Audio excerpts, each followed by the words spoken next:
ઢોકળીનું શાક બનાવવાની પ્રોસેસ ચાલુ કરીએ છીએ તો બા એના માટે આપણને ટિપ્સ આપશે. બા, ઢોકળીનું શાક તમે ક્યારે બનાવો એટલે એના માટે કંઈ કહેશો? લીલા શાકભાજીનો ઓપ્શન જ્યારે આપણી પાસે નથી બરાબર. ત્યારે આપણે ઢોકળીનું શાક બનાવીએ.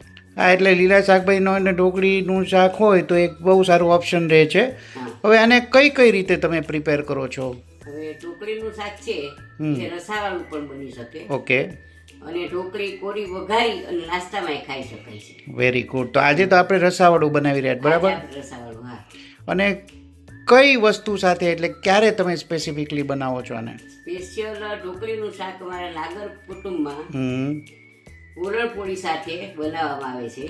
Yes. બીજું સાતમ આઠમમાં ગળ્યા થેપલા જ્યારે બનાવીએ યસ, ત્યારે ઢોકળીનું શાક બનાવવામાં આવે છે. સરસ. હા, એ બરાબર છે. પૂરણપોળીનો જે આપણો એપિસોડ હતો એમાં આપણે કીધું હતું કે અમે ટ્રેડિશનલ સાથે ઢોકળીનું શાક ખાતા હોય છે. અને રસાવાળું શાક હોય છે એટલે એમાં રાઈસમાં પણ ખાઈ શકાય, દાળની પણ જરૂર ના પડે. અને જેમ તમે કીધું કે કોરી ઢોકળી પણ વઘારીને નાસ્તામાં પણ ખાઈ શકાય. તો હવે આપણે ચાલુ કરીશું બનાવવાની પ્રોસેસ. હા. ચાલો તો દોસ્તો, આજે આપણે નવી વાનગી લઈને આવે છે જે છે કાઠિયાવાડી ઢોકળીનું શાક. તો ઢોકળીનું શાક આપણે પૂરણપોળી જ્યારે બનાવી હતી ત્યારે એમ કીધું હતું કે પૂરણપોળી સાથે અમે લોકો ઢોકળીનું શાક બનાવતા હોય તો એના ઇન્ગ્રેડિયન્ટ્સ આપણે જાણી લઈએ તો જ હવે આપણને કહેશે. તો કહી દો આના ઇન્ગ્રેડિયન્ટ્સ. 1 વાટકી ઝીણો ચણાનો લોટ, 1 વાટકી છાશ, આખા ધાણા, અજમા, આખા લાલ મરચા, કોથમીર, લીમડાના પાન, આદુ મરચા અને વાટેલું લસણ. વાટેલું લસણ. તો ચાલો હવે સ્ટાર્ટ કરીએ પ્રોસીજર. બહુ રાહ નથી જોવી. પ્રોસીજર ઓફ મેકિંગ કાઠિયાવાડી ઢોકળીનું શાક. હવે આપણે સૌથી પહેલાં ઢોકળી બનાવવાની પ્રોસેસ ચાલુ કરીએ છીએ.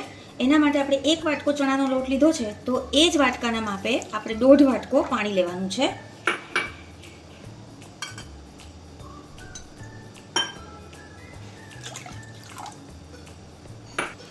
આ પાણીમાં આપણે ચપટી હળદર, સ્વાદ પ્રમાણે મીઠું, થોડી હિંગ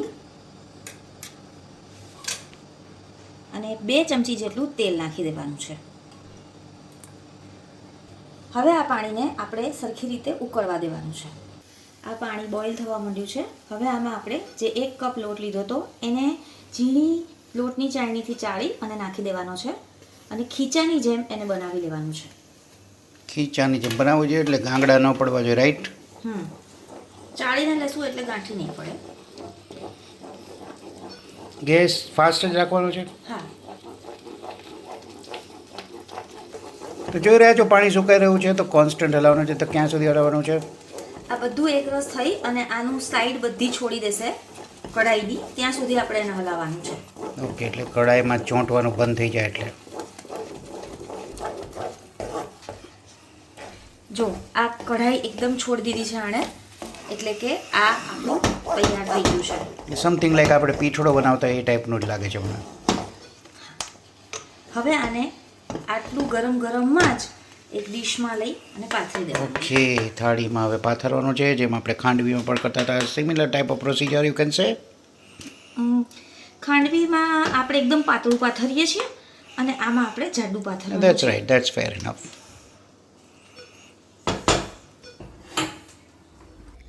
આ સરસ પથરાઈને રેડી થઈ ગયું છે અને મેં એના ક્યુબ્સમાં કાપા પાડી લીધા છે.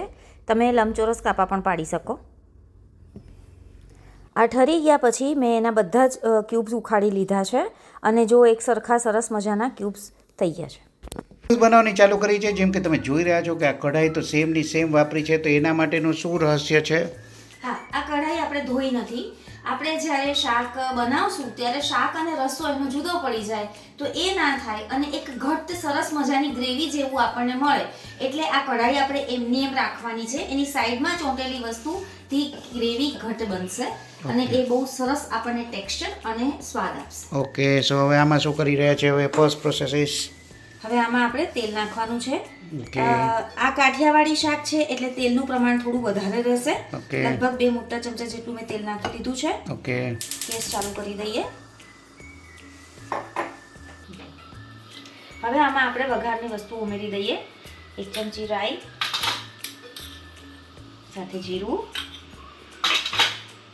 આખા લાલ મરચા, ધાણા, આખા ધાણા, આટલું થોડું તતલી જાય પછી આપણે એમાં હવે અજમો નાખશું. આ લગભગ વઘાર થવા આવ્યો છે એટલે હવે આમાં આપણે અજમો નાખશું, નહીંતર અજમો બળી જાય. પછી એમાં આખા લીમડાના પાન નાખશું. તતડવાનો અવાજ આવી રહ્યો છે, ફ્રેગ્રન્સ પણ આવવા માંડી છે. હવે આપણે એમાં હિંગ નાખશું. હિંગ. હિંગની સાથે આમાં આપણે લાલ મરચું પણ એડ કરી દઈશું, એટલે જે રસો હશે એનો કલર આવશે. આની સાથે સાથે હવે આમાં આનું ઘણું મેઇન કહી શકાય એવું ઇન્ગ્રીડિયન્ટ આપણે આમાં લસણ નાખી દઈશું. લસણની પેસ્ટ. લસણ ન ખાતા હો તો અવોઇડ કરી શકાય, પણ જો ખાતા હો તો ચોક્કસ નાખજો. કાઠિયાવાડની કોઈ પણ વસ્તુમાં લસણ વગર સ્વાદ અધૂરો છે. તીખું ને લસણવાળું હોય, જેમ કે તમે સેવ ટમેટાનું શાક હોય કે રોટલા હોય કે પછી જે આપણો ભરતા હોય એમાં પણ તીખું અને લસણવાળું. હવે આમાં આપણે આઈ થિંક ઢોકળી ઉમેરવાનો ટાઈમ આવી ગયો છે. હા, હવે આમાં આપણે ઢોકળી ઉમેરી દઈશું. કે ઢોકળી અંદર કઈ જોઈ રહ્યા છો, પરફેક્ટ સ્ક્વેર ક્યુબોઇડ એટલે ક્યુબ શેપની ઢોકળીઓ બની છે અને હવે વઘારમાં જઈ રહી છે અંદર. બધી ઢોકળીઓ તેલથી કવર થઈ ગઈ છે. આને આપણે થોડીક વાર થવા દેવાની છે. ઢાંકવાનું છે કે ખુલ્લું રાખવાનું છે? ખુલ્લું રાખીને જ આપણે આને થોડી વાર થવા દઈશું. ઓકે. અત્યારે આ સ્ટેજ પર આપણે જે ઢોકળી જોઈ રહ્યા છીએ આમાં હજી થોડું વધારે લાલ મરચું અને મીઠું નાખી દઈએ એટલે નાસ્તાની ઢોકળી તૈયાર થઈ જાય છે. ઓકે. પણ અહીંયા આપણે શાક બનાવી રહ્યા છીએ એટલે હવે આમાં આ સ્ટેજ પર આપણે આમાં થોડું પાણી એડ કરશું પહેલા. રસાવાળું શાક બનાવીએ છીએ એટલે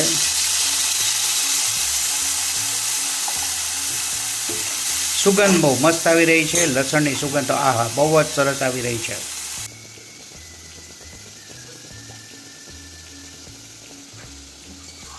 આ શાક ખદખદવા માંડ્યું છે. હવે આમાં આપણે બાકીના પેલા મસાલા કરી લઈશું. સૌથી પહેલાં મેં આદુ મરચાં વાટેલા નાખ્યા છે, અધકચરા જ વાટ્યા છે.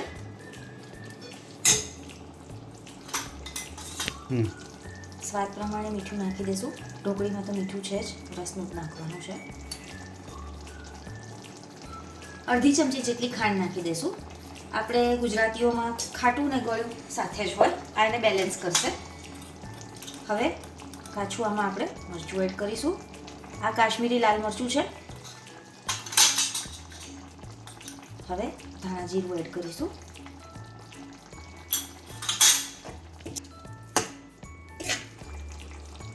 આ હવે થઈ ગયું છે સબ્જી. હજી સુધી આમાં આપણે છાશ નથી નાખી, પણ એના માટે સૌથી પહેલાં એને ગેસને બંધ કરી દેવાનો છે, નહીંતર છાશ ફાટી જશે. અને બંધ કરેલા ગેસમાં જે પ્રમાણેની આપણે ગ્રેવી જોતી હોય એ પ્રમાણેની ખાટી છાશ એડ કરવાની છે.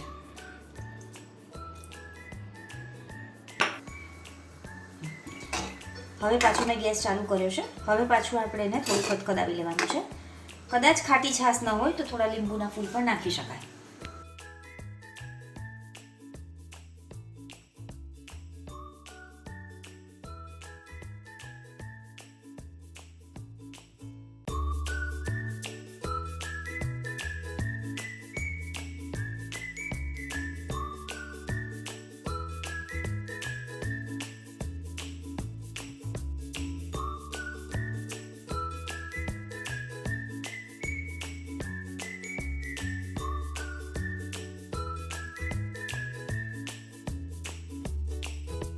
કેમ કે શાક બની ગયું છે. હવે આમાં તમારે કંઈ ઇમ્પોર્ટન્ટ ટિપ્સ બીજી કંઈ આપવાની છે કે વધારે ડિટેલ્સ? હા, હવે આમાં ઢોકળીનું શાક ઘણીવાર ગટ્ટાની સબ્જી સાથે કમ્પેર થતું હોય છે. ગટ્ટાની સબ્જી રાજસ્થાની એક ટ્રેડિશનલ સબ્જી છે, પણ ગટ્ટા છે ને એને મુઠિયાની જેમ વરાળે બાફીને અથવા તો ઉકળતા પાણીમાં ચણાનો લોટ બાંધીને રોલ બનાવીને મુઠિયાની જેમ કાપીને પછી વઘારાય છે. જ્યારે આપણે ઢોકળી ડાયરેક્ટ બનાવી એટલે બેઝિક ડિફરન્સ એ આવશે કે ગટ્ટા બહુ કડક હોય અને આપણી ઢોકળી એકદમ સોફ્ટ હશે. અને બીજી વસ્તુ એ કે આપણે હંમેશા ખટમીઠું પસંદ કરીએ એટલે બેલેન્સ્ડ આપણું સબ્જી હોય એટલે આપણે આમાં 1 ચમચી ખાંડ પણ નાખીએ છીએ, જ્યારે ગટ્ટાની સબ્જીમાં ખાંડ પડતી નથી. So this is very important tip. This is totally different recipe. એ જાણી લેવું જોઈએ, સેમ નથી બંને, અને this is the Gujarati way, Kathiawadi way of making ઢોકળીનું શાક. તો હવે એન્જોય કરીશું. Thank you very much. તમને અમારી જો રેસિપીઝ લાગતી હોય તો ચેનલને લાઈક કરો, સબસ્ક્રાઈબ કરો, કોમેન્ટ્સ જરૂર કરો. તમે જો બનાવ્યું હોય આ રેસિપી તો અમને જણાવશો કે તમને કેવું લાગ્યું, અને ચેનલને આગળ વધારવામાં મદદ કરો. Thank you very much.